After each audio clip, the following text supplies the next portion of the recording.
এই মুহূর্তে ফের নতুন আরেকটি আপডেট আপনাদেরকে জানাই স্বাগত। এই মুহূর্তে ফের নতুন করে কেন্দ্র সরকারের পক্ষ থেকে আবাস যোজনার শর্ত আরোপ করা হয়েছে, যা নিয়ে মূলত আজকের এই ভিডিওতে আপনাদেরকে জানাচ্ছি। ভিডিও কন্টিনিউ করুন, তাহলে বুঝতে পারবেন। চ্যানেলে নতুন হয়ে থাকলে সাবস্ক্রাইব করুন, পেজে নতুন হয়ে থাকলে ফলো করে রাখুন। যারা করেছেন তাদেরকে অসংখ্য ধন্যবাদ। তো এই সঙ্গে তো আপডেটে স্পষ্ট বলা হয়েছে, আমি আপনাদেরকে স্পষ্ট দেখিয়ে দিচ্ছি। এখানে বলা হয়েছে যে বেলাগাম আত্মপ্রচারে তার জুরি মেলা ভার। প্রধানমন্ত্রী নরেন্দ্র মোদী সম্পর্কে সমালোচকদের এই মূল্যায়ন নতুন কিছু নয়।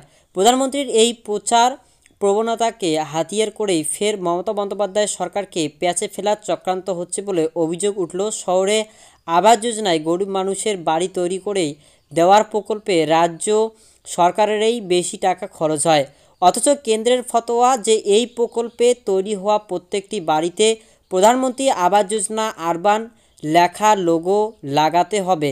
শর্ত না মানলে বন্ধ হবে কেন্দ্রের বরাদ্দ। গ্রামীণ এলাকায় আবাস যোজনা প্রকল্পের 11 লক্ষ বাড়ি তৈরির অনুমোদন দিলেও এখনও টাকা ছাড়েনি কেন্দ্র।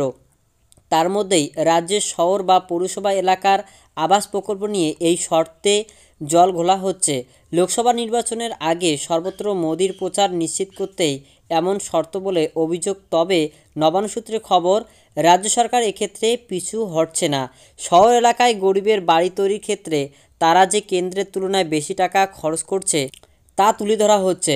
প্রধানমন্ত্রী আবাস যোজনা আরবানের একটি বাড়ি তৈরির জন্য কেন্দ্র দেয় 1.5 লক্ষ টাকা, রাজ্য দেয় 1,93,000 টাকা, উপভোক্তাকে দিতে হয় 25,000 টাকা। এছাড়া রাস্তা নিকাশির মতো পরিকাঠামো গড়ে দিতে খরচ প্রায় 36,800 কোটি টাকা। এই খরচের 50% দেয় রাজ্য, বাকি 50% দেয় সংশ্লিষ্ট পৌরসভা। সব মিলিয়ে রাজ্যকে একটি বাড়ি তৈরির জন্য যা খরচ করতে হয় তাতে শুধু প্রধানমন্ত্রীর নাম লেখা লোগো লাগানোর নিদান কার্যত যুক্তরাষ্ট্রীয় পরিকাঠামোর পরিপন্থী বলে মত শীর্ষ আমলা মহলের। তাই রাজ্য সিদ্ধান্ত নিয়েছে একটি বাড়ি তৈরির জন্য কাকে কত টাকা খরচ করতে হচ্ছে তা দেওয়া থাকবে লোগোর সঙ্গে। পৌর ও নগরোন্নয়ন মন্ত্রী ফিরহাদ হাকিম বলেন, ওরা লোগো লাগানোর শর্ত দিয়েছিল, আমরা যেভাবে লোগো লাগাতে চাইছি তা কেন্দ্রকে জানানো হয়েছে। রাজ্যের প্রস্তাব মেনে নিয়েছে তারা, তাই এই খাতের টাকা ওরা দিয়ে দেবে বলেই আমরা ধরে নিচ্ছি। প্রসঙ্গত, রাজ্যের পৌরসভা এলাকায় ইতিমধ্যে এই প্রকল্পের অধীনে 2.5 লক্ষের বেশি বাড়ি তৈরি হয়েছে। আজ চলছে আরও 2.5 লক্ষ বাড়ির।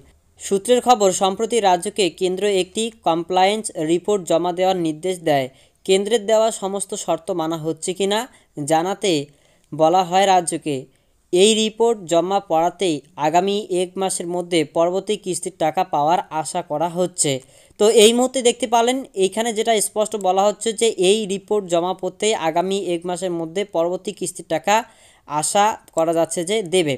তবে এটি কোনটা, সেটা হচ্ছে প্রধানমন্ত্রী আবাস যোজনা আরবানের ক্ষেত্রে, অর্থাৎ শহরের ক্ষেত্রে। এই মুহূর্তে দেখতে পেলেন যে প্রধানমন্ত্রী নরেন্দ্র মোদীর নতুন যেটি ইতিমধ্যে আদেশ বা নির্দেশ দিয়েছে, সেটা হচ্ছে যে প্রধানমন্ত্রী আবাস যোজনায় ইতিমধ্যে গ্রামীণের ক্ষেত্রে লোগো বা নাম লেখা থাকতে হবে প্রধানমন্ত্রী আবাস যোজনা, যেটা বাংলা আবাস যোজনা ছিল বলে এতদিন ধরে তরজা চলছে, দড়ি টানাটানি চলছে, যার কারণে টাকা আসছে না।